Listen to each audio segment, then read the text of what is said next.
こんばんは。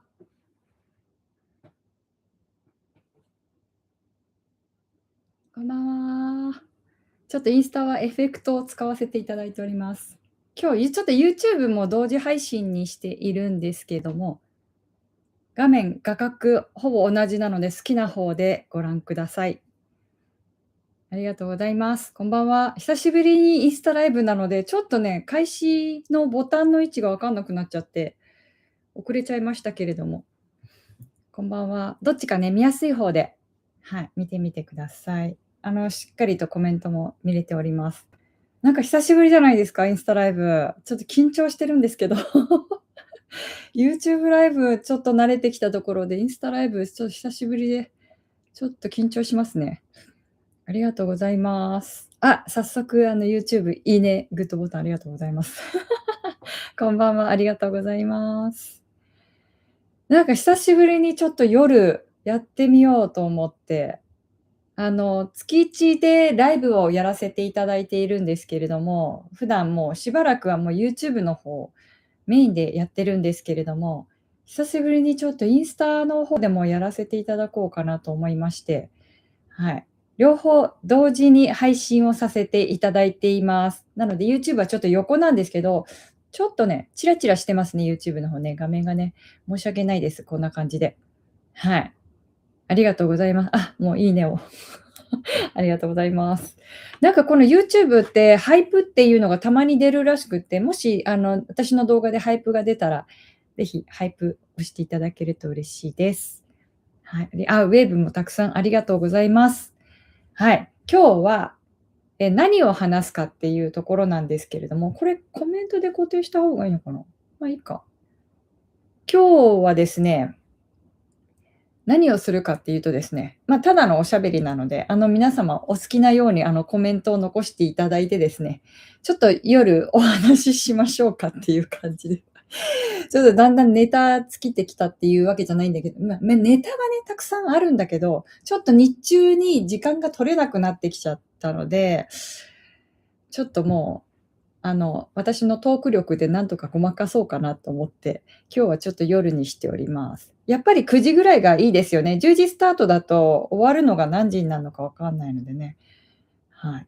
実は今日はですね、私はさっきまで、近くのお風呂屋さんに行っててですね、さっきまで大きなお風呂に浸かってたところで、それなのにまた家に帰ってきてメイクをして髪の毛もやって、なんとか整えたところなんですけど。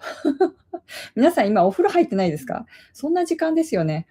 ほんと貴重な時間にありがとうございます。あとですね、インスタの方なんですけれども、なんとフォロワーさん8万人になりました。ありがとうございます。なんかいつの間にか8万人超えてて、いや、いつの間にかっていうか、ちゃんとしっかりね、チェックはもちろんしてたんですけど、いや、ありがたいですね、ほんとに。ありがとうございます。あの、インスタの方がYouTube の方が後から始めて、YouTube の方がインスタよりチャンネル登録者数とかフォロワーさんのね、人数が増えて、YouTube はこのね、縦があるように、10万人に、インスタはちょっと見えないかも、見切れちゃって。このね、盾をいただいてます、YouTube の方では。これ10万人の証なんですけど、インスタの方は今、8万人になりました。本当にありがとうございます。いや、インスタはですね、本当にフォロワーさんをなんとかね、増やしたいっていう思いで、もう一生懸命必死にね、もちろん YouTube ももちろん同じなんですけど、やってたので、いろんな工夫をね、してきたわけなんですけれども、最近は写真がもうほとんどなくって、止まってる画像っていうのですよね。もうないですよね。静止画がなくって、ほとんど動画にはなってしまったんですけど、フォロワーさんをね、獲得するにはどうしてもリール動画がもう必須になってしまったので、なので、ちょっと止まってる画像は少なくなっちゃったんですけど、それによりですね、それに伴い毎日のように、投稿更新をしていたんですけど、なんか動画を作らないと更新ができないような感じになっちゃって、どうしてもなんかその更新の頻度がね、低くなってしまったのが、ちょっとそれが惜しいなとは思ってるんですけど、なんかね、やっぱり昔からやっぱブログとかやってるから、どうしてもね、数字がね、気になってしょうがないんですよね。これはもう避けて通れないのかなとは思ってるんですけど、楽しくやろうと思いつつも、やっぱり気になるっていうね、ところではありますけれども、インスタもなんとかね、10万人になるまで頑張りたいですね、ほんとに。はい、ありがとうございます。メルハバって、メルハバ。ありがとう。はい。ありがとうございます。たくさんご視聴いただきまして。はい、こんばんは。ありがとうございます。YouTube の方もたくさんメッセージをいただきまして。で、今日はですね、なんとオリジナル布、これで第何弾になるんでしょうか。スワニーさんと、鎌倉スワニーさんとコラボさせていただいて、最初は、なんだっけ、カレイドスコープが登場しました。で、カレイドスコープが登場して、次は、最近ですよね、ジャルダンが発売になって、最近つってももう夏なんですよね。確か去年の夏なんで、もう半年ぐらい経ってると思うんですけど、で、それからですね、今回はなんとですね、鎌倉スワニーさんの企画ではなく、私と、で、これまで今回スワニーさんが、その工場と直でやった方がいいんじゃないっていうお話をくださってですね、私がやりたいなって、旅行にね、行くようになってから、より生地の素材にちょっとこだわるようになってきて、なんか、こういう素材があったらいいなっていうのを思い始めたものがあって、それがナイロンの生地なんですよ。で、ナイロンの生地って、なかなか皆さん使う機会ってあんまりないと思うんですけれども、ミシンの方で。だけど、普段使う時にエコバッグとかで結構馴染みのある素材だとは思うんですよ。で、ミシンで縫えるのかなっていう、ちょっと疑問もたくさんあると思うんですけれども、実はラミネートの生地よりもとっても縫いやすくって、ちょっとコツはいるかもしれないんですけど、そんなに難しくはなくって、家庭用ミシンでも十分縫えるような素材なんですよね。それで、私がちょっと思ったのはですね、私が一人旅に行くようになったのが2023年なんですけど、もう今から、大体、約3年ぐらい前ですよね。で、そこから、それがちょうどコロナが明けた頃だったんですけど、そこから今急激に円安になっていって、で、本当だったら皆さん多分、あの、コロナって、家からも出られなかったし、もちろん日本の国内からも出られなかったので、コロナが終わったら旅が好きな人って、じゃあもうこれから海外行くぞっていう気持ちに絶対なってたと思うんですよ、海外好きな人は。で、海外好きじゃない、行ったことない人もですね、例えばコロナの時に YouTube とかで海外とかの動画を見ながら、今度海外行きたいっていう風に思ってた方がいたと思うんですよ。なのに、今ものすごい円安になってるんですよね。もうその円安の幅がちょっと桁は変わってないんだけど、ちょっと数字があまりにも大きすぎてですね、ちょっと現実離れしてるような感じでもあって、私がもともとですね、旅行を始めた時の、ドルがですね、結構安い時だったんですよ。かなり円高で、100円以内だったりとか、一番低い時はね、米ドルは78円っていう時がありました。だからそういう時に海外旅行は家族で行ってたんですよね。なんだけど、今もう倍になってるんですよ。で、そう思うと、それを家族4人分で旅行に行くっていうのはかなり、ちょっとお財布が痛い、年に1回っていうよりは、何年かに1回行ければいいなっていう感じになってくるじゃないですか。で、そういう風になってくると、子供も成長するし、だんだん家族でスケジュールを立てにくくなったっていう時に、やっぱりちょっと一人で行ってみようかなっていう人がきっと増えてくるって私ちょっと思ったんですよね。で、私が旅行してた時も実際日本人の観光客がもうね、ほとんどいないんですよ。なんか前はね、家族旅行で行っても必ずエレベーターの中に日本人がいたりとか、あとは電車の中に必ず日本語が聞こえてたりってしたんだけど、今私が旅行してると、全く日本語が聞こえなくって、たまにですけど、ヘルシンキとか、フィンランドに行った時とか、船に乗ってやっと日本語が聞こえたっていうぐらい、結構旅行者が減ってるんですよね。なんかそういうことを思うと、きっとこれからね、一人で旅行行こうっていうね、女子が増えると思うんですよ。女子って言わせていただきたいんですけれども、この年齢でも。ね、なんかそう思うと、ちょっとやっぱり少しでも節約しようと思うと、なんかこう、100均の旅行グッズとかも揃えることあると思うんだけど、やっぱり、手作りで、ポーチを作って持って行ったりとか、リュック作って持って行きたいとか、そういう気持ちがちょっと芽生えてくるんじゃないかなっていう風に思ってるんですよね。なんか、やっぱり人と違うものを持ちたいっていうのは、日本国内でもそうだけど、海外でもあるっていうことだと思うので、なので、そう思った時に、ちょっと普通の生地もたくさんできるけど、そのエコバッグとかを簡単に持っていけるような時に、その自分が作ったものってちょっと安心感もやっぱりあったりとかもするから、あと使いやすさも自分でカスタマイズができるんですよ。ハンドメイドって。ここにポケット入れられるとかできるので、なんかそういうのもきっとこれから増えてくるんじゃないかなと思ってですね、あえて今回はナイロンの生地でオリジナル生地を作らせていただくことになりました。でですね、今回の柄なんですけれども、昨年の10月にアラブ首長国連邦のアブダビとスペインのマラガというところに旅をしてきました。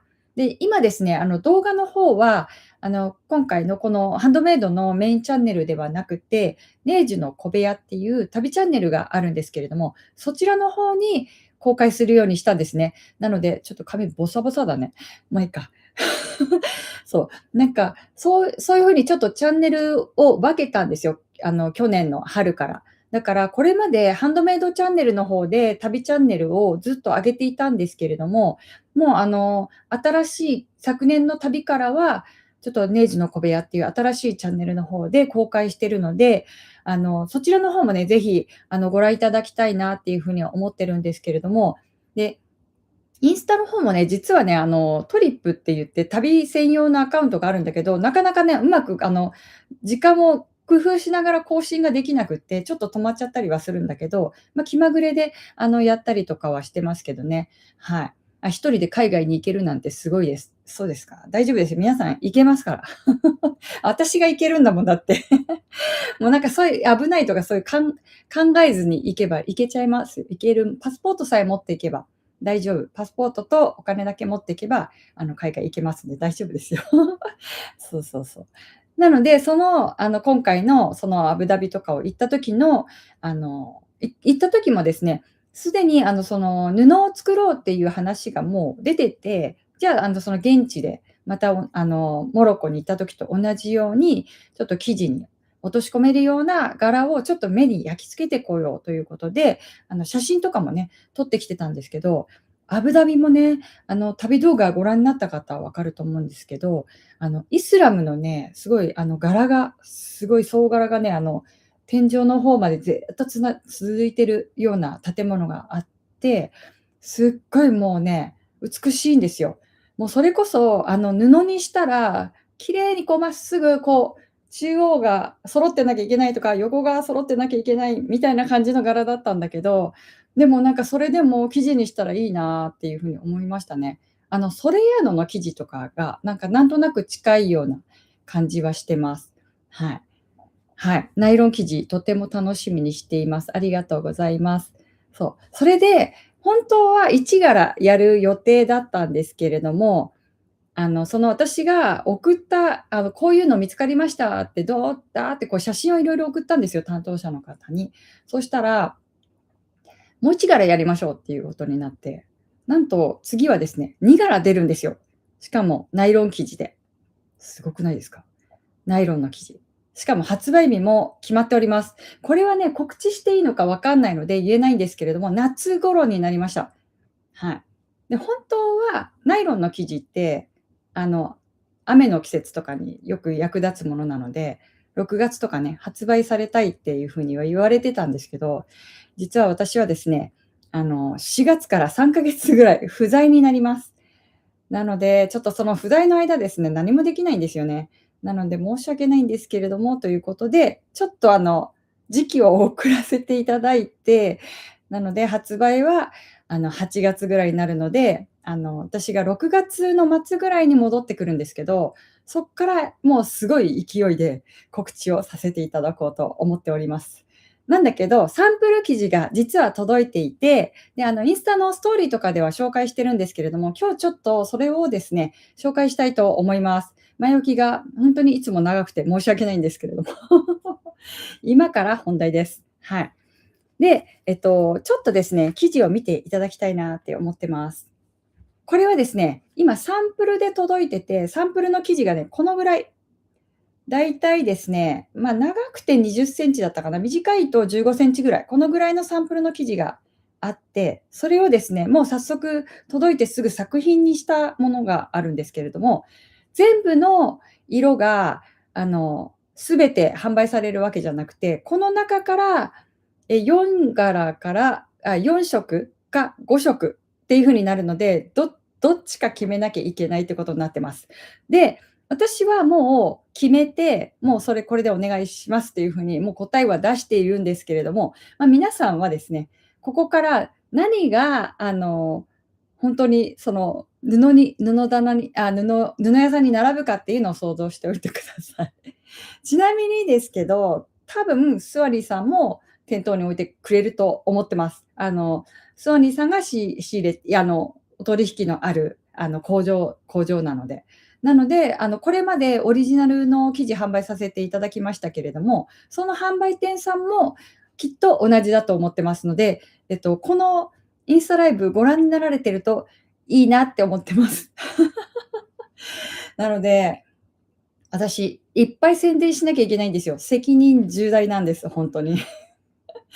今ね、ほんと布業界早く出します。もう後からじゃあ言います。布業界ほんとにね、厳しいって散々昨日も言われてますので、書籍もそうだけどね、布も同じですよね。在庫に残っちゃうと、セールになっちゃうんですよ。それを避けるためにですね、もともとの生産量を減らすっていうのはしょうがないんですけれども、そういうことになりました。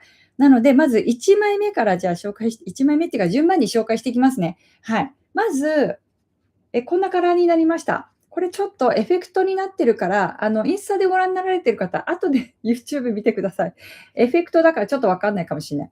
これはですね、からし色になってます。わかんないね。エフェクト入れちゃったもん。私の自分の顔を優先に。なので、これだけちょっと YouTube で後で見ててください。見てみてください。これはからし色なんですね。はい。で、もうからし色はこの色しかなくて、この黄色のマスタードの色を想像してくださいね。このエフェクトかけちゃったから、ちょっと色が違う。ごめんなさい。で、ナイロンはちなみに、ナイロンオックスなので、結構張りのある生地になってます。でですね、2枚目はグリーンいきます。グリーン。これもエフェクトかかっちゃってるから、あれだけど、こうやってやればいいかな？グリーン。YouTube の方は、そのまんま見えてると思います。はい、こんな感じ。結構綺麗な色で、ちょっと悩ましいんですけれども、グリーンはもう1色あってですね、ちょっと濃いめのグリーンになります。ここだけちょっと皆さん YouTube に切り替えた方がいいかもしれない。全然見えないかもしれない。インスタだと。後でね、見てくださいね。はい。こんな感じのグリーンになって、これが濃いグリーンになります。なんで、透け感でいくとですね、透け感でいくとそんなに見えないかな、透けて。物入れたりとかしますからね。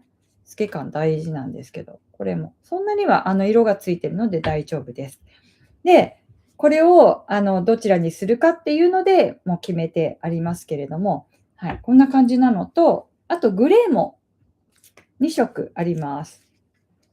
グレーはちょっとチャコールみたいな感じの色と、あとは皆さんの想像しやすい普通のグレー。で、色はですね、チャコールにオレンジが加わったもの。オレンジ。ちょっと YouTube の方、こうやってしっかり。結構ちゃんとしたナイロンが届いて、ちょっと嬉しかったんですけど、こんな感じ。ちょっとインスタごめんなさいね、インスタの方。私優先になっちゃった。ごめんなさい。なので YouTube 見てください。はい。こんな感じで、で、グレーはもう普通の、ほんとに普通のグレーな感じ。で、ちょっとこの黒い線は少し薄くしてもらいたいなと思ってるんですけど、どう変化してくるのかは分かんないですね。なので、グレーもこれは同じ同系色になっちゃうので、どっちかっていう感じで選びました。あともう一つ、一番ね、悩ましかったのが、水色なんですけど、これ多分、今ここでやってもそんなに違い分かんないかもしれない。これ前のライブの時、紙じゃないな、スマホの画面か何かで紹介したと思うんですけれども、これが黄色と水色。ちょっとインスタごめんなさいね、こんな感じで。で、もう一つが、こんな感じ。このね、水色の感じがちょっと違うんですよ。少し違う。これもどちらか選ばなきゃいけなかったので、どっちかで選んでおります。はい。結構今回アンケートを取って人気だったのは、もう圧倒的にこの黄色と水色でした。これインスタでアンケート取らせていただいたんですけど、これも圧倒的。で、あと、これもそうですね。このグレーに関しても人気があったのはこっちの方でしたね。はい。で、グリーンとこの淡いグリーンに関しては同じぐらいでした、比率が。これは同じぐらいな感じでしたね。なので、ここからですね、4柄から5柄っていう感じになってきます。はい。で、早速私がもう一つあったんだ。もう一つあったんだけど、歯切れがないね、歯切れが。歯切れがなくて、もう作っちゃってある歯切れしかないので、もうちょっと1個ないんだけど、もう一つがですね、ネイビー。ネイビーです。これインスタでも結構ちゃんと見えてるかも。このこだわったのは、このネイビーの中に赤を入れたんですよ。ちょっと品がある感じに仕上げたくて。で、ネイビーって結構守りに入るじゃないですか。だから必ず選ぶ色じゃないですか。だから私はこれは絶対入れたいなと思って、これは外せない色だと思ってます。ドンピシャで使いやすいですよね、ネイビーって。何にでも、とりあえずネイビー買っとこうみたいな感じ、とりあえずビールみたいな感じで、はい。そんな感じでね、買えるから、私はネイビーは絶対ありだと思ってて、そう、チャコールいいですね。いいでしょ？チャコール、可愛いんですよ。ほら、ね、可愛いでしょ？オレンジ。ちょっと品がありますよね。で、今回作品を作っていきました。で、これがこんな感じでファスナーのほんとシンプルなファスナーポーチ、ペンケースみたいな感じで使えるように作ってみました。ちょっと縫っててすごく思ったんですけど、なんかナイロンの生地はそんなにファスナー、こういう長い距離のものはあんまり作んない方がいい、で、作らない方がいいのかなってちょっと思いました。距離が短い、このぐらいのポーチに使うと、よりナイロンの風合いとかがなんだろ楽しめるっていうか、ちょっと遊べるかなっていう風に思いましたね。はい。なので、こちらもグリーンなんですけど、グリーンも同じようにこうやって作って大きくやったものなんですけれども、こんな感じ。すごい YouTube の方が皆さん YouTube に移動してくれてありがとうございます。YouTube の人数が一気に増えました。ありがとうございます。そう、グリーン。こっち、すごくね、よく見えますよね。そう、グリーンは、この裏面はこういう感じのチャコールにしたけど、これで一気にやったらこういう、ちょっとなんて言うんだろうね、こう、使えば気になんないけど、作り終わった後はこうちょっとこんな感じでふわーんって感じになりましたね。はい。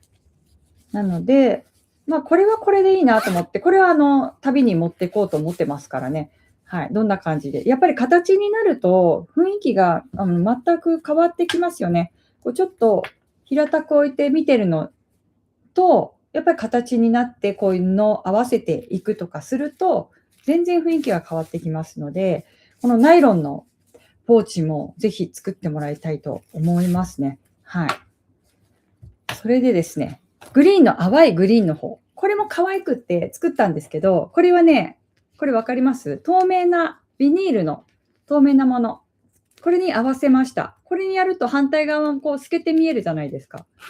で、なんだろう、このビニールのクロスが張りがあるから、このナイロンが柔らかくて薄くても、これしっかりとこの形になるっていうところ、これ良くないですか？これ。今からでも皆さんできますからね、同じ生地じゃなくても。ね、こういうのがあっていいなと思って。これ昔なんかこういう感じの、ポーチをたくさん並べて作って、皆さんにプレゼントしたことがあったんですよ。なんか展示会かなんかやった時のお礼みたいな感じでね、たくさん作って送りましたね。なんかそういえば。なんかそれを思い出してちょっと今回作ってみたんだけど、これも可愛いと思って。はい。そして、同じように作ったのがこのイエローですね。イエローもこういう PVC っていうんだっけ？透明なやつ、ビニールポーチ。これいいでしょう？ビニールポーチ。これナイロンと合わせるといいかもね、ほんとに。すごく作りやすくってとっても良かったです。だけど、なんか間違えたりとかすると、もうボコボコって穴が開いちゃうからね。それがちょっと惜しいですけど。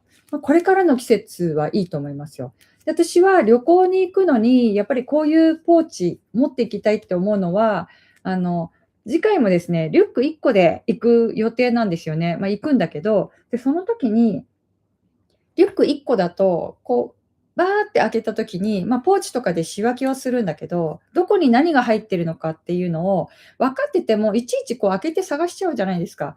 なので、そういう時にここの中に何かをそう、ここにある。イヤホンとかでもいいから、こうやって入れとくと、中身が見えるんですよ。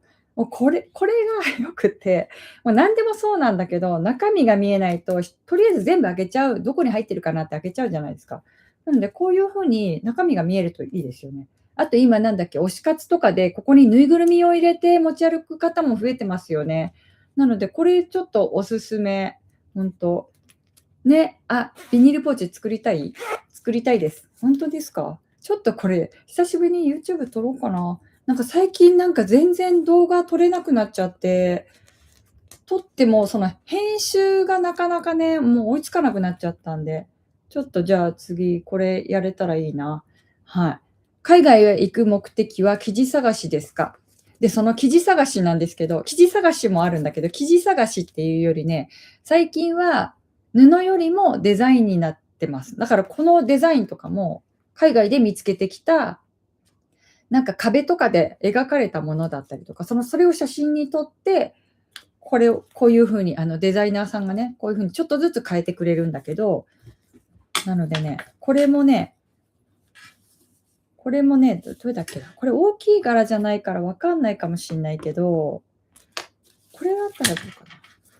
実はね、これも隠れてるんですよ、N が。これちょっと分かりやすいかも。これ、N が入ってます。これ反対だからちょっと分かんないかな。N。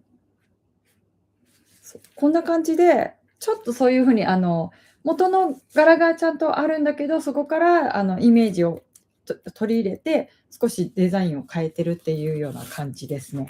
はい。そうそうそう。だからね、完全に全て私がデザインしてるわけじゃないんだけど、私は絵が描けないので、なんか、こういうのが布になったらいいなっていうのを写真撮ってきてます。あと動画とかでも、ご覧になられた方は分かると思うんだけど、モスクとかでもすごい天井とかがすごい美しいんですよ、ほんとに。あの、アラブのアブダビか。アブダビのね、グランドモスクってところにも行ったんだけど、そこもね、改めて動画の編集とかしたりとか、あと最近またノートっていう方に、旅のあの、旅のログ帳みたいな感じにしようと思って、旅日記を書いてるんですよ。で、そこに今写真を今入れてるとこだったんだけど、それで書きながらですね、なんか、やっぱ綺麗だなとか思って、で、これが布になったらいいなっていう感じで、はい、やってましたので、そうそうそうそう。だからね、布探しの旅ではあるんだけど、布もそうだけど、なんか柄みたいな感じに最近なってってる気がする。ちょっと生意気にもオリジナル布をね、作らせていただいてますけれども、はい。そう、推しを入れるの流行ってますよね。そうよね。なんかいっぱいここにね、ちいかわのちっちゃいぬいぐるみとかぎゅうぎゅうに入れて、あとこういう感じに、なんかバッグにぶら下げてる子とかもいた。なんか面白いね、なんか今のそういう流行りが。なのでちょっと自分でね、作って持ち歩きたいなっていう人もいると思うからね。別にこれがナイロンじゃなくてもいいんだけど、でもやっぱりナイロンとか、ラミネートとかの方が1枚で作るのには良さそうですよね。うん。だからすごく今回はいい感じで仕上がってきました。今回のサンプル生地なんですけど、はい。縫いポーチっていうらしいです。息子に教えてもらいました。へえ、縫いポーチ。じゃあちょっと縫いポーチ、これも縫いポーチになるのかな、そしたら。ぬいぐるみを入れるポーチってことだよね。じゃあ、縫いポーチっていうタイトルで動画出してみます。そしたらちょっと再生回るかな。そんなことは言ってはいけません。はい。はい。ビニール生地、ミシンでうまく縫うのが難しいです。あ、でもね、ビニール生地はね、直接上から縫わなければ大丈夫ですよ。これも生徒さんとね、1回やってもらったんだけど、あの、ビニールに、例えば、こういう普通の布を挟んで、その普通の布を縫うっていう風にすれば、ラミネートのこうビニールの上を縫うってことにはならないので、ラミネート押さえに変えても、やっぱりちょっと張り付きがね、ありますよね。はい。はじめまして、ありがとうございます。そうそうそう。だから、多分、これも、これを作った時も、ナイロンの生地の面を上にして縫ってるから、この面は上にしないんですよ。だから縫えるんですよ。そう。これ家庭用ミシンで縫ってるところを動画にしたら、説得力あるのかな、やっぱり。なんか職業用最近ね、使ってますけどね、家庭用ミシンでも十分縫えますので、はい。って言いながら、私もちょっとやってみないとわかんないので、どのぐらいの難しさがあるか、ちょっと試してみようと思います。はい、せっかくなので。ね。はい。なんだけど、私ちょっと忙しいんですよ、今。家にいなくなるので、またしばらく。だからちょっとミシンできないなと思って、すぐにほんとはね、やれるといいんだけど、前は、思い立ったらすぐミシンとかってやってたんですけど、最近なんかね、なんか色々忙しいね。ミシンを、もう暇さえあればミシン踏んでたのに、最近なんかそうじゃなくなってきたのがね、ちょっと自分でも色々、さっきもね、お風呂に入りながら、私、最近ミシン踏んだのいつだっけとか思いながら、昨日の朝やってますけどね。昨日の朝も、昨日もやってるけど、いや、そうじゃなくて、自分が作りたいっていう風に思ってやるミシンっていうのを、なんかしばらくやってないなと思って。教室のためとか、あとは YouTube のためとか、そういうのではミシンは踏むけど、自分が好きにやるためにミシンするっていうのは、洋服はやったかな、去年。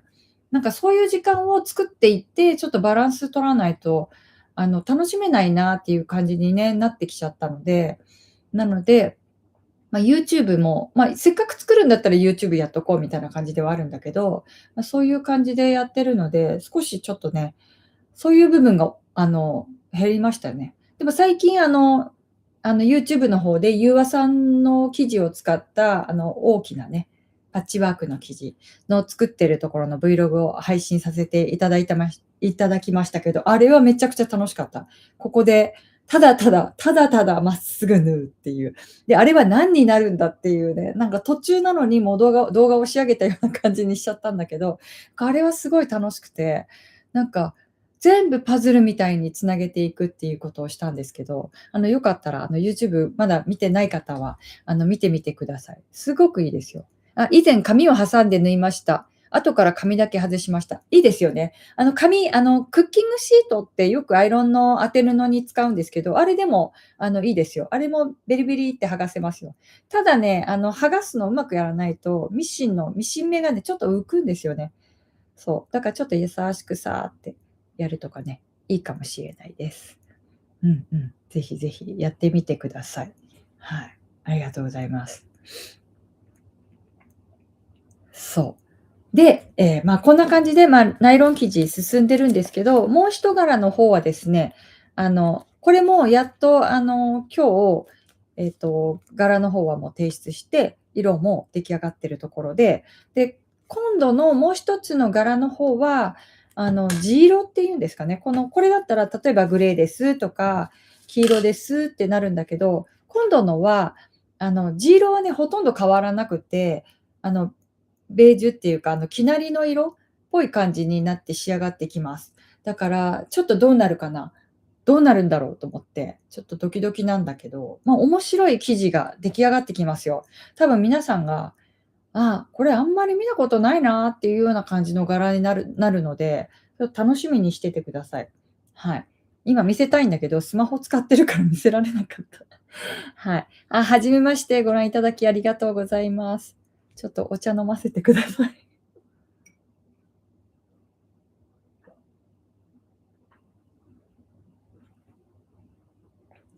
い。持ち歩くのに軽くていいですね。そう、いいですよ。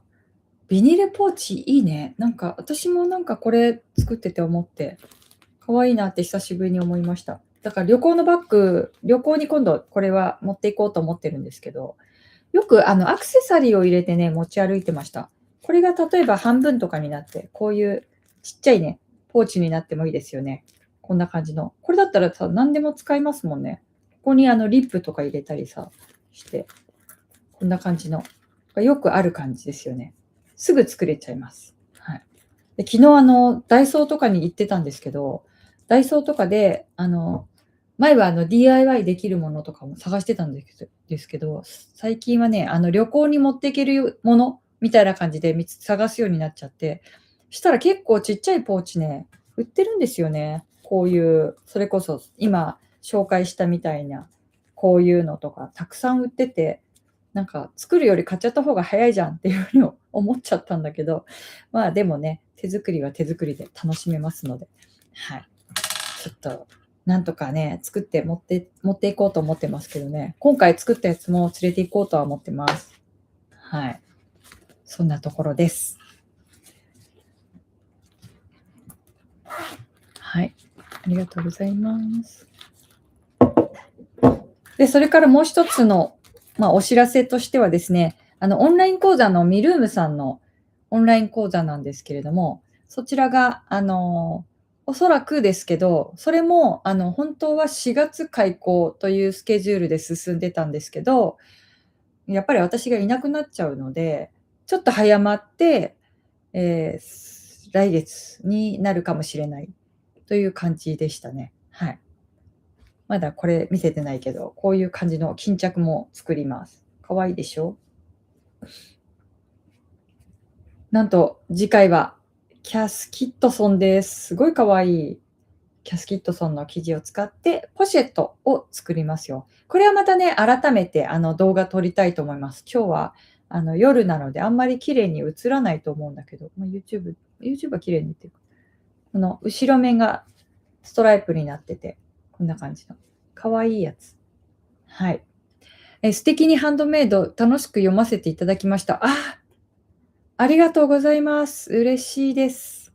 素敵にハンドメイドのね、後半4ページにもわたって紹介していただいたんですけど、私のこれまでの歩みが書かれてて、で、今回YouTube にもゆうわさんの記事でやったその動画を、紹介させていただいたんですけど、もうコメント欄がね、とってもあったかくて、もうなんかほんとに泣きそうになっちゃって。優しい、みんなほんとにとか思って、ちょっと感動しました。頑張っててよかったなっていう風に思いますけどね。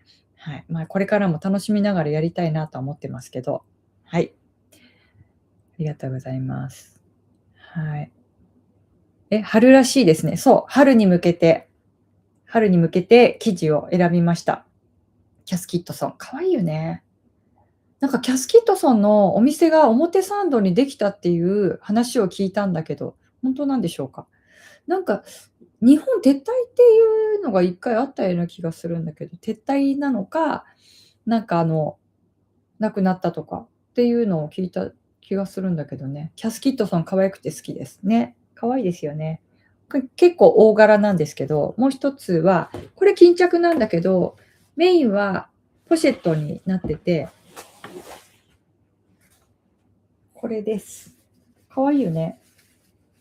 これもまた別のちゃんと撮りますんで。これ一回ポシェットで動画の方は撮ってますけど、もう一つは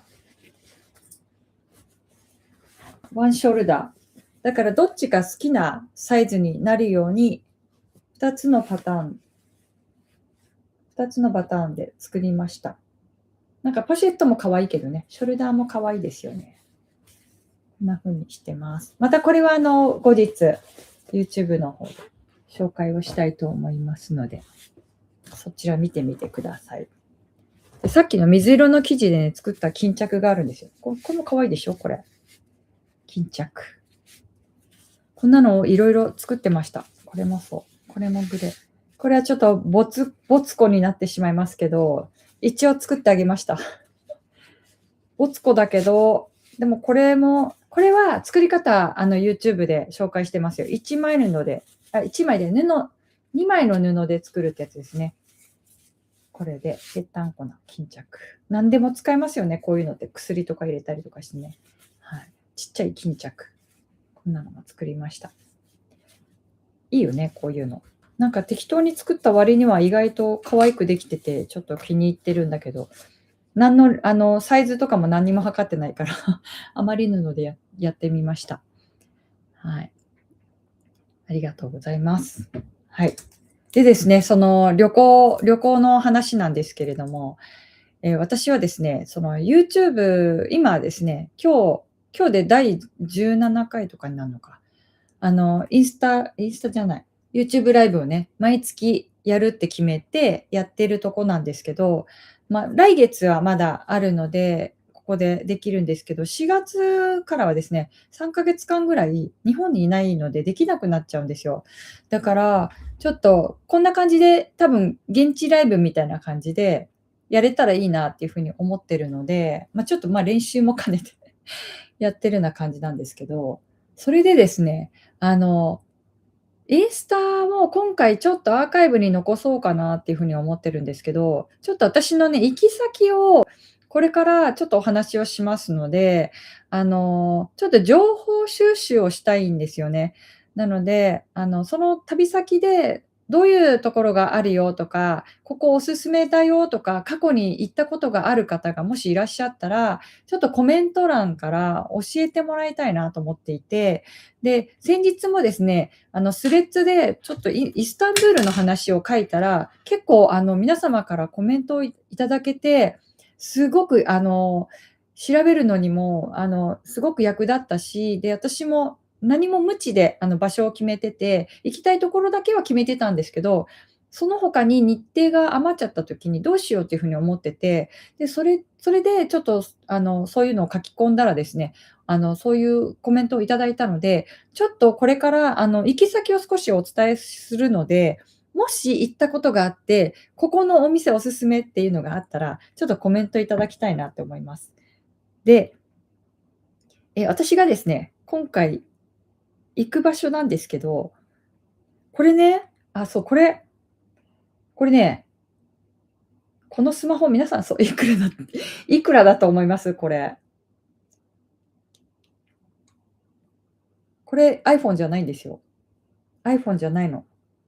これね、楽天で購入したんですけど、私なんだっけ、MNP って言って乗り換えをして、アハモから1回楽天に行ったんですよ。で、楽天しばらく使おうと思ったら、もうね、とんでもない、電波があんまりにも悪すぎてごめんなさい。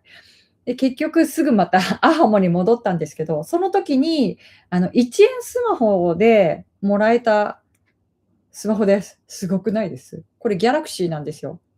ギャラクシーのスマホ、ぜひ皆さん、1円スマホゲットしてみて。これはね、紹介でやっても、ポイントがつかないはずなんですよね、1円スマホって。だから、楽天でちょっと調べてみてください。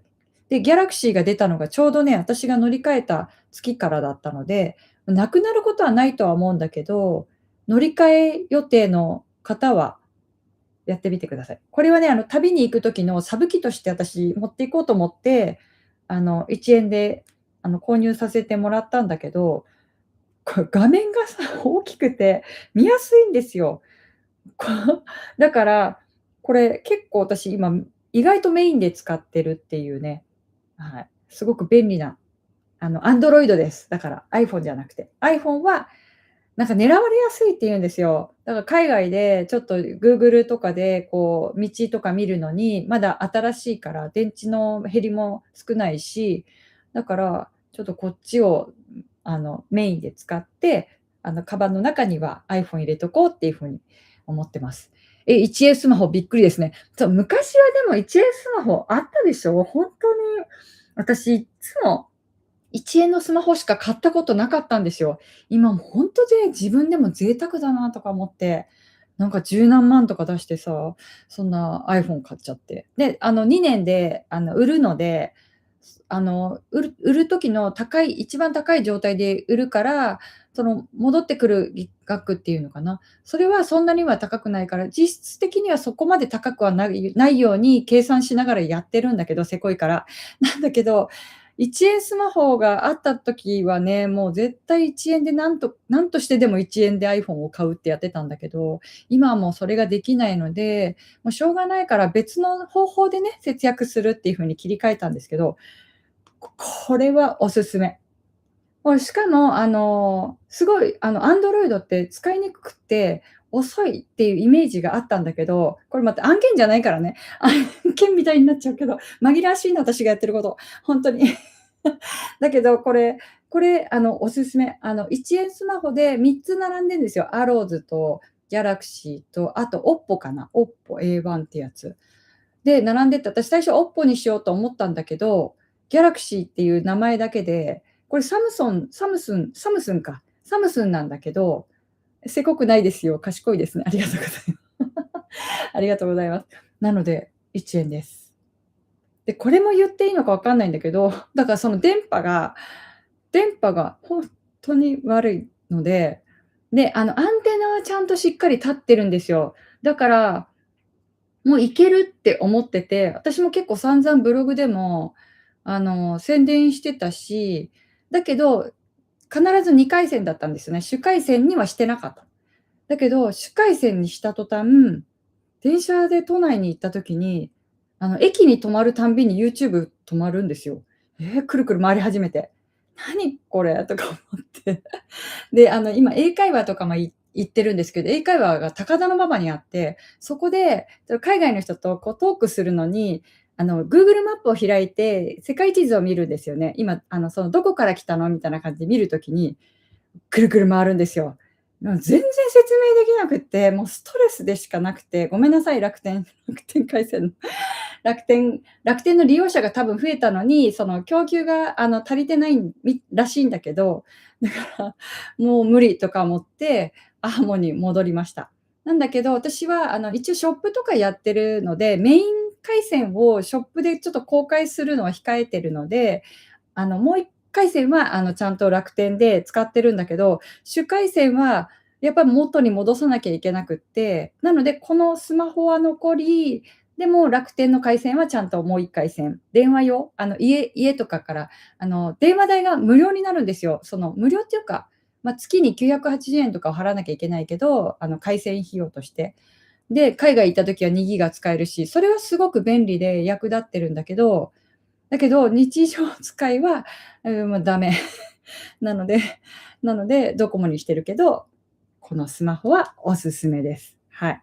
ということで、皆さんも MNP 乗り換えで1回、月末にやった方がいいですよ。月末のね、1週間ぐらい前に、今主人も同じようにしてるんだけど、1週間前に乗り換えの手続きをして、このスマホを手続きしたら、1回スマホをもらって、電波ちょっと試してみてね、使えたらそのままでいいと思うんですけど、使えない場合は、また元に戻る。次の月戻るっていう風な感じで。ただなんか1年以内の解除なので、ペナルティとしてプラス1000円っていうかね、払わなきゃいけないけど、それでもスマホが1円だったので、だからこれ1000円って思ったら全然安いなと思って、ありがたいです。撮影にも使えたらいいなと思ってるんですけどね。ただ64ギガしかないから、写真たくさん撮る人にはちょっと容量が足らないかなって思うかもしんない。ただね、SD が入れられるんですよ、マイクロ SD が。だからそっちにどんどん保存しとけば、そんなには影響ないと思います。はい。で、何を話そうとしてたんだっけ？そうそう、旅先を言おうと思ってた。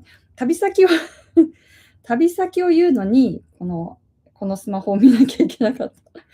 そう、旅先を言うんですけど、まずね、で、その英会話に行ってる時にもいろいろね、情報収集はしてるんだけど、まずね、メキシコ行くんですよ、今回。南米周遊します。はい。ありましたね。私も最初は0円とか1円のやつだったと思う。そうですよね。ほんと1円でも十分ちゃんと私だって iPhone とかも1円だった気がする。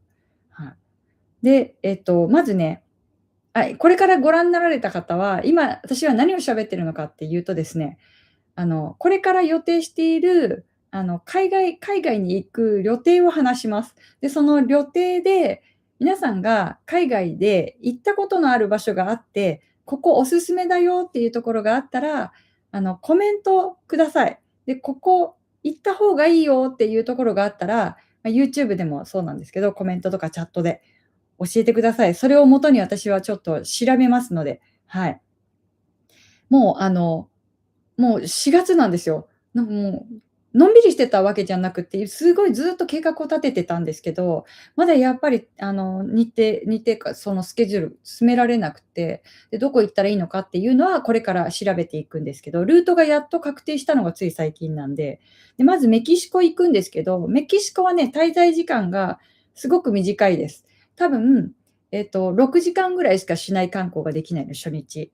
なので、その時はなんかなんだっけ、ピラミッドかな、なんかがあるんだよね。それはちょっと見に行こうかなと思ってるんですけど、で、その後はですね、あの、コロンビアに行きます。ちょっと怖いでしょ？その南米をちょっとぐるっと回るので、コロンビアに行くんですよ。で、コロンビアは、えっとね、皆さんが多分、分かるかな？どうなんだろうな。テレビとかで見たことがある方が分かると思うんだけど、凶悪犯とかマフィアとか、すごい人たちがいて、殺人率がすごい高い国だったんだけど、今はそのトップがいなくなって、国が国を挙げて、この地域を安全な場所にしようっていう風にしてるから、今観光客が来るようになりました。ただ、一部の場所ではまだまだ危ないところがあるから、私が行くのは、危なくないところだけです。はい。なので、心配しないで大丈夫です。で、そこでコロンビアにまず行って、で、そこで観光をします。で、それがですね、メデジンっていうところに行きます。メデリンっていうんだけど、そこに行って、1泊してくるんですね。で、その後は、ペルーに行きます。で、ペルーはですね、クスコという町に行くんですね。もう何の話なんだって思うかもしれないけど、分かんなかったら聞いててください。で、クスコという町はですね、皆さん多分知ってるかな、マチュピチュというところがあるんですよ。マチュピチュ。で、マチュピチュに行きます。で、マチュピチュのチケットもですね、なんとか取れました。これもね、結構すごい競争率高くて、で、現地で取るとかいう話もあるんだけど、私そんなん絶対無理とか思って、日本でなんとか予約できる日を探して、なんとか取れましたので、もうこれは大丈夫なんですけど、電車に乗ったり、バスに乗ったりして、マチュピチュの村に行って1泊してきます。で、そこで滞在してくるんですよ。で、その後ですね、クスコに戻りますね、1泊して。で、クスコに戻ったら、体力があればの話なんですけど、体力があったら、レインボーマウンテンに行こうと思ってます。はい。で、レインボーマウンテンに行くか、もう一つはアヤワスカっていう、ちょっと、儀式みたいなのがあるんですけど、未来の自分が見えるみたいな、なんかそういうシャーマンとかがいるところなんですけど、そこもいいなとかも思ってるんですけど、ちょっとそこはまだ決めてないです。で、レインボーマウンテンはなんと標高が5000メーターになります。もう富士山よりずっと高いところになるんですけど、だからね、体調によりけりにはなりますね。で、そのクスコっていうところも、富士山と同じぐらいの高さ、3300メーターあるんですよ。だからね、どうなるかは分かんないですよ。はい。で、その後、そのクスコからは、プーノっていうところにバスで今度ね、こう、南下っていうのかな、していきます。夜行バスに乗ります。これもチャレンジャーですよ。はい。あ、コメントありがとうございます。何十年も前に会社の社員旅行でシンガポールしか海外行ったことがないです。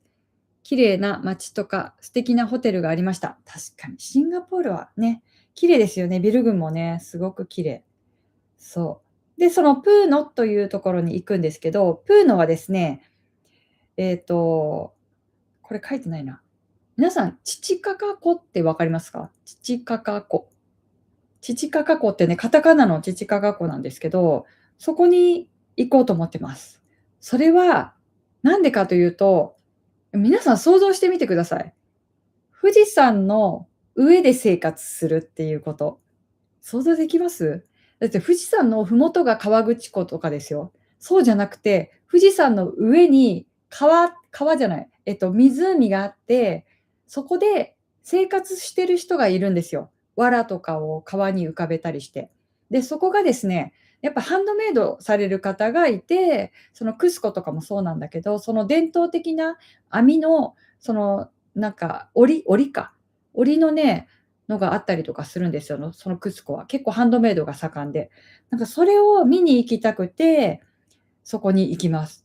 ただなんか高山病の危険性があるから、ちょっとビビってるんですけど、薬とかを一応持って行って、なんとか臨もうと思ってます。はい。で、そこはね、だいたいもう1泊ずつしかしないんですけど、その後はね、ラパスというところに行きます。で、ラパスはですね、その時はバスに乗るから大丈夫なんだけど、帰りは飛行機に乗るので、そこの飛行場がなんとですね、世界一標高が高いって言われてる、空港になるんですけど、ラパスに行きます。ラパスはね、夜の眺めがすごくいいらしいのと、日中の眺めがいいなと思って、それね、行ってこようとは思ってるんですけど、ロープウェイに乗ってきます。で、その後はですね、皆さん、知ってますか？ウユニ塩湖って。聞いたことないですか？なんか日本のウユニ塩湖とかよく言われてますけど、そういう場所がね、ありますけど、ドラゴンボール見たことあります？皆さん。私ドラゴンボール大好きだったんですけど、子供の頃からよく見てて。あれのなんか、なんだっけ、時の部屋みたいな感じの、もうなんにもない真っ白な、ただ真っ白で、空が青いみたいな感じの部屋。そういう場所です、ウユニ塩湖って。だと思います。行ったことないけど。なんかそこに行きたいなと思って、ずっとこれはね、昔から行きたくって、相乗りって昔あったんですけど、それのピンクのバスが、そのウユニ塩湖走ってたの見て、あ、ここいつか行きたいって思ってた場所なんですよ。なのでそこ行きます。ウユニ塩湖いいですね。そう、行きたいんです。で、ウユニ塩湖はやっぱ1泊していくんですよね。ここ本当はゆっくり行った方が良かったんだろうけど、ちょっと日程が詰まりました。で、その後、ウユニ塩湖の後はですね、なんとアルゼンチンに行きます。ウユニ塩湖はですね、ボリビアになります。国がまたね、変わります。相乗り見てました。本当に私と同じですね、見てるものが。で、そのアルゼンチンに行くのにですね、そのウユニ塩湖からアルゼンチンに行くのに、相乗り懐かしい、相乗り世代嬉しい。ってことはあれもそうじゃないですか。相乗りもそうだけど、あの頃深夜番組ほんとに面白かったですよね。相乗りもそうだけど、電波少年とかさ、なんだっけ、トンネルズのネルトンだっけ、ネルトンだよね、確か。ちょっと待ったみたいなやつ。あれと夢で会えたらとかさ、いやもうほんとに楽しかった、あの頃の深夜番組。今は全然ね、見なくなっちゃってるけど。ドラゴンボールに例えるとはさすがです。いや、でも、映像で見る限りそんな感じ。現地で行ったらほんとにどうなのかわかんないですけど。はい。で、そのウユニ塩湖からはですね、一気にブラジルとの国境の方まで行くんですよね。それがブエノスアイレス、アルゼンチンになります。そのルートはね、どうしてもね、飛行機何回か乗り継いでいかなきゃいけないから、ちょっと大変なんだけど、なんとか飛行機取って、もう3つ乗るのかな、3回乗るのかな。一緒ですね、懐かしい番組面白かったですよね。いや、もうほんとに面白かった。そう、面白かったです。楽しかった、あの時の深夜の番組はほんとに。その10時半とか、11時になるのが結構楽しみだった。私はもうね、結婚してたかな、そん時。だから結構自由だったな。なんか家にいたら見せてもらえなかったと思う、多分。そう、だからよく主人とよく見てましたね、その当時。えっと、で、アルゼンチンに、向かうんですけど、アルゼンチンはですね、なんと深夜1時30分に着くんですよ。だからね、これどうしようかなと思ってて、アルゼンチンで、その1時30分に空港に着いて、朝7時半の飛行機でまた違う場所に移るんですよ。だから6時間どうすると思って、ここはもう覚悟を決めて空港泊をするつもりです。だけど、そのちょっと空港の中になんかレストランとかね、入れるところとか、あとちょっと仮眠できるようなところがあるっぽいので、それをちょっと見つけたので、現地でそこをちょっと使ってみようと思ってます。なんかね、プライオリティパスっていうのも、YouTube で紹介してるんですけど、ラウンジが、そのプライオリティパスを持ってると、ラウンジが利用できるんですよ。で、そのラウンジが利用できる中に、そのブエノスアイレスもちょっとそういう場所があったので、それ使ってみようと思ってます。なんのこっちゃって話だと思うんですけど、分かる方は多分そこで話してくれるかなと思って喋ってます。はい。で、それでですね、イグアスの滝というところに行きます。イグアスの滝。本当はね、アルゼンチンは、1泊して、図書館に行きたかったんだよね、本当は。でもそれだけのために1泊するのももったいないなと思ってやめました。はい。で、あと結構インフレがあったりとかもするらしいので、ちょっと、そこは飛ばして、また次回行く機会ということにしようかなと思ってました。はい。で、イグアスの滝に行くときは、アルゼンチン側とブラジル側っていうのがあるんですよ。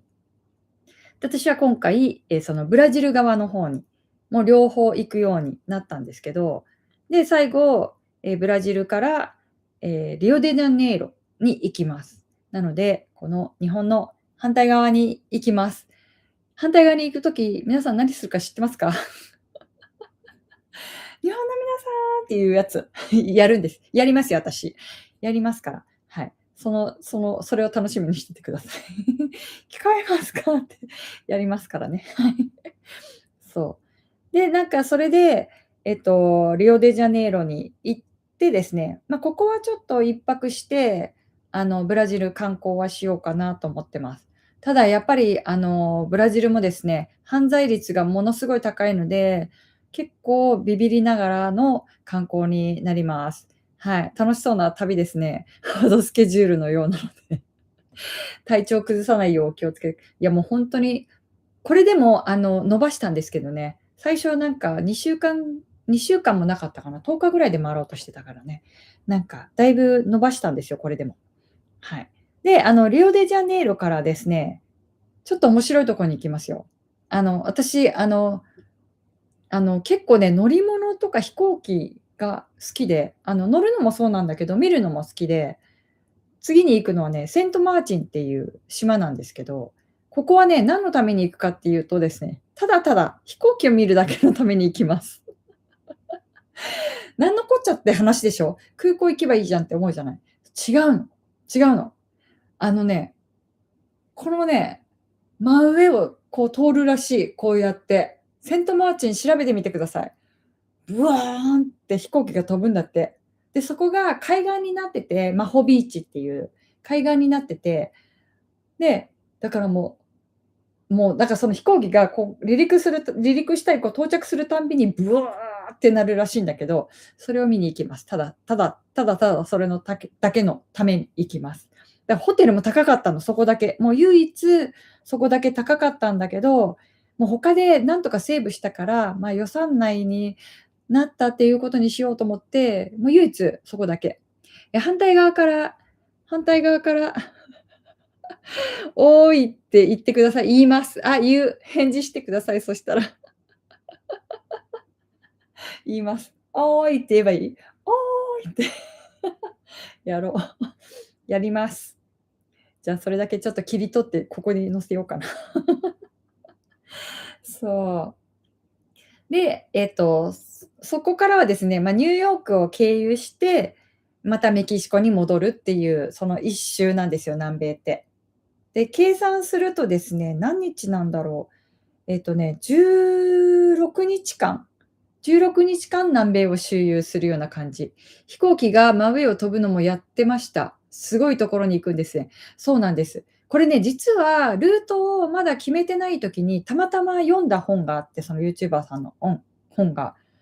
あれ、これってルートに組み入れられるんじゃないと思って探し始めたら、たまたまね、ずっと温存してたデルタマイルがあったんですよ。昔のノースウェスト航空。これがずっとマイルをですね、永年で貯められて、なくならないマイルになったんですよ。で、それで調べてたら、ちょうどそのブラジルのリオデジャネイロからメキシコに戻るルートで、複数都市っていう検索をしたんですよ。そのセントマーチンを経由して行けるかどうかっていうのをやったら、あったんですよ。あったの。で、6万ぐらいマイルがね、貯まってたんですよね。6万までいかないかな。2人でやってて、私の方はまだ2万2千とかだったんだけど、主人の方では5万1000か2000ぐらいマイル貯まってて、もうそれこそ30年ぐらい前のマイルなんだけど、もうずっと残ってたのがあって、それを使いました。ラッキーと思って。だからデルタマイルで、これ飛ぶのは、マイルだったんで、プラス燃油サーチャージみたいなやつは使うんだけど、それで飛べることになったので、ラッキーと思って行くんですよね。はい。で、その後はね、メキシコに戻って、もう上に上がっていくだけなんですけど、ワシントンに行きます。ワシントンはね、ホワイトハウスを見るだけのために寄ります。で、そっから次はカナダに行って、モントリオールに行きます。で、モントリオールはね、1週間ぐらいゆっくり滞在しようと思って、ここだけは何の移動も入れなかったです。本当はね、シャーロットタウンって言って、赤毛のアンの家があるんですけど、プリンスエドワード島ってこっちの方に行きたかったんだけど、その、赤毛のアンが、始まるのが5月の1日で、ちょうど、赤毛のアンの家は見えるんだけど、周りのね、お土産屋さんがほとんどやってないんだって。で、ロブスターとかも旬じゃないからやってないっていうことで、ちょっとそれはもったいないなと思ってやめました。今回はやめて、また次の機会にしようと思って。はい。聞いてるだけで一緒に旅してるみたいで楽しいです。楽しいでしょ？でもこれ、本当にどうなるんだろうと思って。だって私もうこの2ヶ月後には、今話した旅程が終わってますからね。すごくない？ 2 ヶ月後、終わってるんですよ。今話したルートはもうすべて。どうなってるんでしょうね。2ヶ月なんてあっという間ですよね。先月のだってワークショップだって早かったもん、あっという間で。ね。で、そっからね、モントリオールからは、ロンドンに行きます。ロンドンにブーっと飛んで。これ飛行時間ね、そんなにかかんないんだけど、夕方の6時に出発して、到着は現地の朝の6時になるんですよ。でも飛行時間はね、多分6時間も乗ってないと思う。だから結構時差があるんだよね。そう、カナダいいな、赤毛のアン、いいですよね。でも行かないですよ。行けなかったので、また次回にします、これは。季節はね、6月ぐらいが良さそうですね。寒くもないし、季節的にもいいので、6月ぐらいをお勧めしておきます。はい。で、その後はロンドン行って、で、ロンドンは、エディンバラっていうところに行こうと思ってて、エディンバラはね、スコットランドになります。ロンドンのもっと端の上の方。で、スコットランドは日帰りします。忙しいでしょ？ 4 時間ぐらいを行ったり来たりします。2026年も6分の1終わりましたもんね。本当に、本当に早いよ。本当に早い。そう。ということでね、そこからロンドンからはまた、これなんで下がないんだろう。ロンドンからは、今度パリに向かうんですけど、パリはね、私のバースデーの時なんで、そのパリで過ごそうと思ってパリに合わせました。で、今度こそ、前回熱出しちゃって体調崩しちゃったので、今度はエッフェル塔のシャンパンフラッシュを皆さんにお届けできればいいなっていうふうに思ってます。で、その後はもうベルギーとかオランダとか、ヨーロッパを旅して、最後、フィンランドに行くんですけど、フィンランドいつもヘルシンキのマリメッコしか行ってなかったので、ちょっと今回は方向を変えて、ロバニエミっていうところに行きます。ロバニエミはね、サンタクロースエクスプレスっていう電車が走ってるんですよ。寝台列車。なんだけど、オランダから直で最初は行こうと思って、たまたまこれもね、調べてたら、その、オランダから最初ヘルシンキに行こうと思ってたら、そのロバニエミ行きっていうの見えたんですよ。で、結局はヘルシンキこう経由するんだけど、ロバニエミに行って、あの、皆さんがオーロラを見に行く場所ですね。そこに行きます。ただ、シーズンは、外してるので、オーロラは見えないと思うけど、シーズンオフでも雪は残ってるはずなので、ちょっとそこを楽しみながら、ヘルシンキにこう寝台列車で戻っていくっていうコースにしました。で、ヘルシンキに行ったら、もう行く場所決まってるので、もうマリメッコ行こうかなと。あと、ずっとちょっと高くて泊まれなかったホテルがあるんですよ、駅前に。それに泊まれたので、なんと破格で。だからちょっとそこに滞在して、ホテルでゆっくりしようかなっていう風に思ってます。それが1回目の、私の周遊旅になります。2回目はまた、違うところっていうか、ヨーロッパを今度回って、このヨーロッパの旅の続きをしていくような感じなので、これ以上話すとちょっと長くなっちゃうんだけど、簡単に言うとですね、もう本当、東ヨーロッパか。東ヨーロッパを回っていきます。なんだっけ、ドイツのプラハとか、あとは、ポーランドのクラクフ合ってる？怪しい。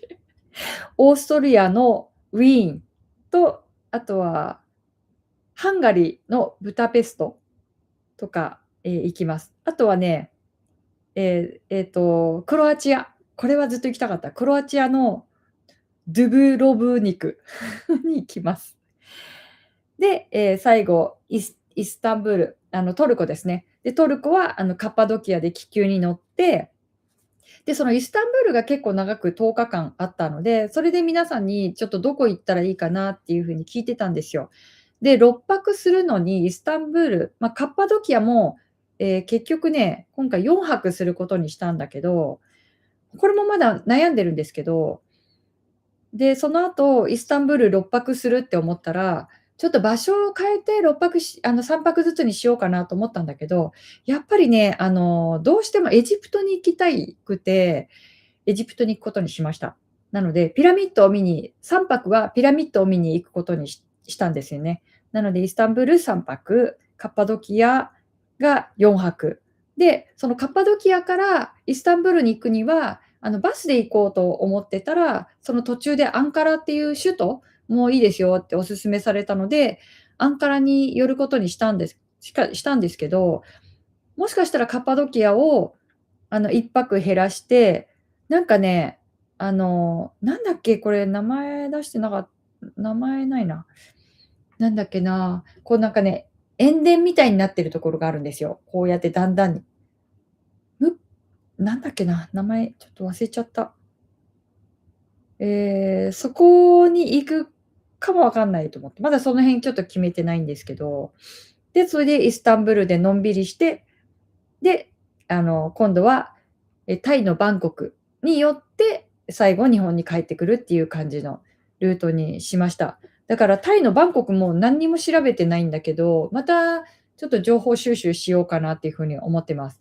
なのでよかったらスレッズの方でちょっと問いかけてみるかもしれないので、そしたらコメントをいただけると嬉しいです。喋ってる間にコメントが流れてっちゃった。すいません。猪俣先生の旅ログは一緒に連れてってもらってる感があって楽しみです。ありがとうございます。そう言っていただけると嬉しいです。でもね、今度の動画は、できるだけね、本当はなんか現地で動画編集ってあんまりやりたくないんだけど、今や今ってもう結構半年経ってからやると新鮮味がないのと、私が結構忘れちゃってるなってことが本当に多いなと思って、だからできればタイムリーにやりたいので、ちょっとね、できれば30分以内で終わるように動画を撮るようにしようと思って、練習しながら、ちょっと全部撮っちゃうんですよ、私。今みたいにこうやってずっと喋ってるでしょ。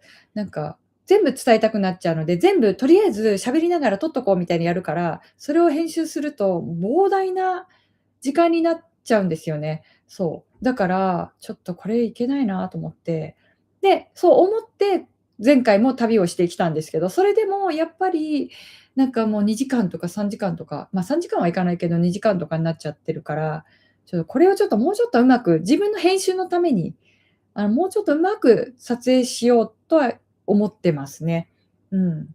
でもなんかそれだけだと、なんかなんだろう、情報を与えてるだけの動画になっちゃうのもなんかちょっとつまんないんだよね。そう。だからちょっとうまくやっていきたいなっていう風には思ってますけどね。はい。よかったらサブチャンネルの方も、ご覧になっていただけると嬉しいです。なんか最近案件って言うんですかね、YouTube って。案件もいただけるようになって、なので、私は対価はいただかないけど、対価をいただくとね、収入になっちゃうから、収入増えちゃうと税金が増えるでしょ。だから私、あんまり金銭面ではそんなにそこまで欲がないんですよ、金欲は。だけど物欲はあるから、物でいただけたら、それはマネーにはならないので、物は増えるけどね、だから自分が使いたいな、試したいなっていう風に思ってる本命から、あの、PR の案件をいただけると、よしと思って、結構本気入れて頑張っちゃうんだけど。そう。なので今回キャビンゼロさんからもですね、リュックをいただいたりとかしてて、いや、ちょっとラッキーと思って、やらせていただいてるんですけど、実はですね、もう一つね、リュックで、別のメーカーさんからも、お試しさせていただいてて、なのでちょっとかぶっちゃうんだけど、なので今後ですね、ちょっと、この後ゴールデンウィークとかもあるから、キャビンゼロさんの動画も、もうだいぶ出てから、3ヶ月ぐらいになるかなと思うので、新しいリュックの紹介もしようと思ってますので、ちょっと楽しみにしててくださいね。キャビンゼロ、購入しようか迷ってる方いらっしゃったら、もうちょっと混ぜてもらえるといいなって思います。もう一つのやつは、キャリーオンができるので、それもちょっと便利だなと思って、はい、思ってます。前回の一人旅もびっくりしましたが、今回も壮大ですね。はい、今回世界一周なので、ぐるっと回ります。で、一周なんだけど、一気に回っちゃう世界一周もあるんですよ。10日間でバーっと。回ることはできますけど、なんかそんなもったいないなと思って、もうお金はかかるけど、やっぱりじっくり楽しみながら行きたいなと思ってるんで、はい。ちょっとそんな感じにしました。うんうん。そう。で、そのリュックはね、Amazon とかでもすごい人気で、で、多分旅行とか計画してる人はよく見る動画かもしれないですね。リュックというとっていう感じの。はい。なんかそこからいただいてますね。前回スーツケースもいただきましたね、そういえば。あのスーツケースは今度、あの、そう、私ね、またね、来週ちょっと2週間ぐらい旅に出るんですよ。だからまた家にいないんだけど、日本にはいます。ちょっと修行めいたことをすることにしたので、もう本当にアホみたいなことやってますのでね、何やってんのって思いながら見ててくださいね。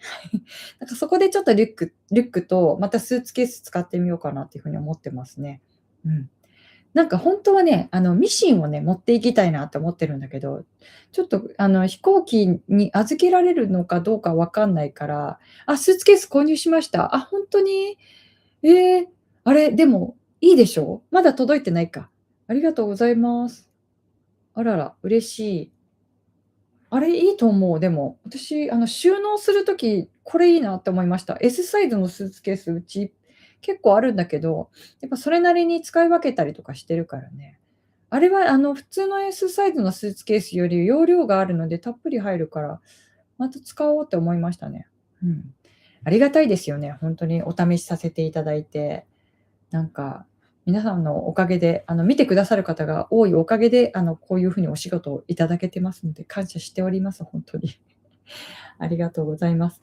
なので今後ですね、またちょっと、旅動画の方の展開も楽しみにしていてください。これからちょっと海外に行こうかなっていう方が、参考になるような動画も、出していきたいなって思うので、ただ旅動画をだらだらね、流すよりも、なんかちょっとこういうの持ってたらいいよとかね、そういうのもありますからね。で、私はやっぱりせこいので、案件とかでいただくものはしっかり使うし、宣伝もするけど、やっぱりダイソーとか大好きなんですよ。安いの。安くて、これっていうの見つけられるの大好きなんで、ダイソーとかで見つけたらちょっと紹介しますんで、はい。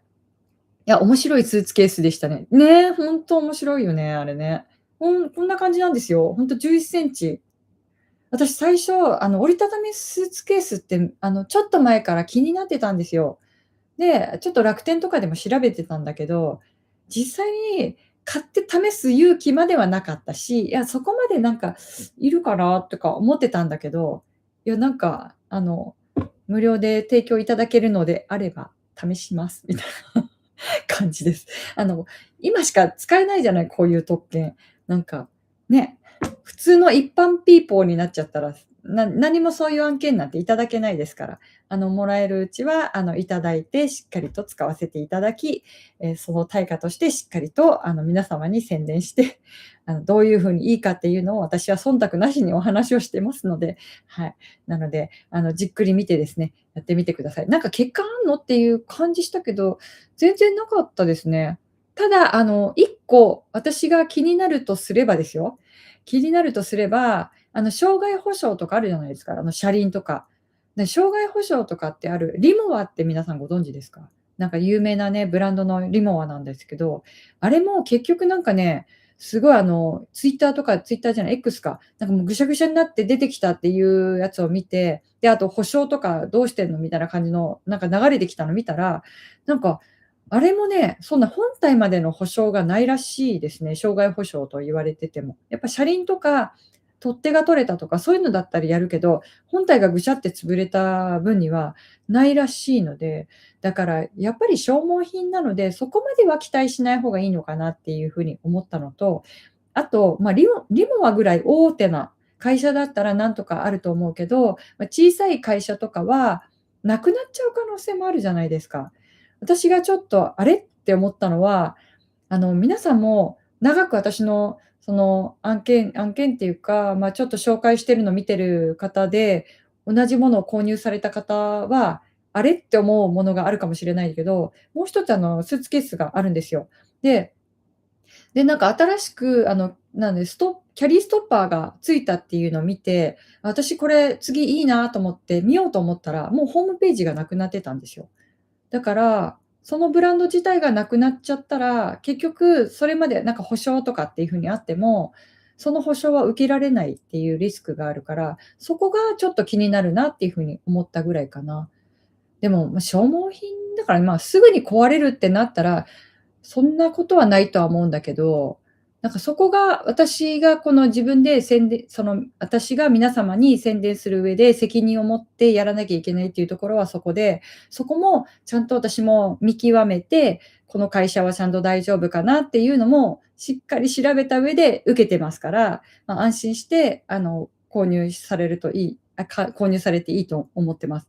だから前のスーツケースの時もすごい調べたし、で、結構インスタグラマーさんとかが購入されてたりとか、そのブランドとしてもちゃんとこう運用してたから、何年かはちゃんと3年ぐらいはやってたと思うんですよね。それ最低はなってるからね。購入してなんか半年とかね、1年後ぐらいになくなっちゃったってなったら、やっぱりちょっと不安はあるけど、そういうのではなかったから、大丈夫だとは思ってますけどね。はい。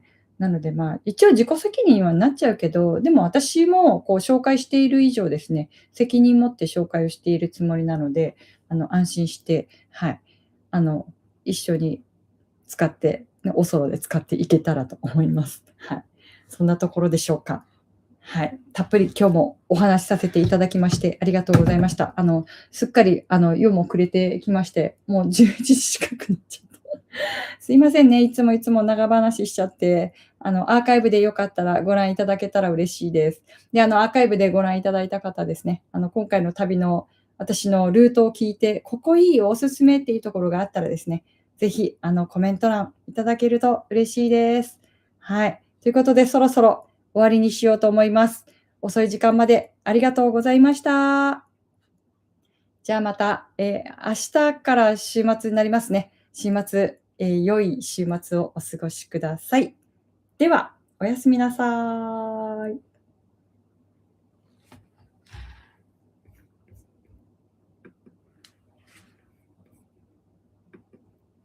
おやすみなさい。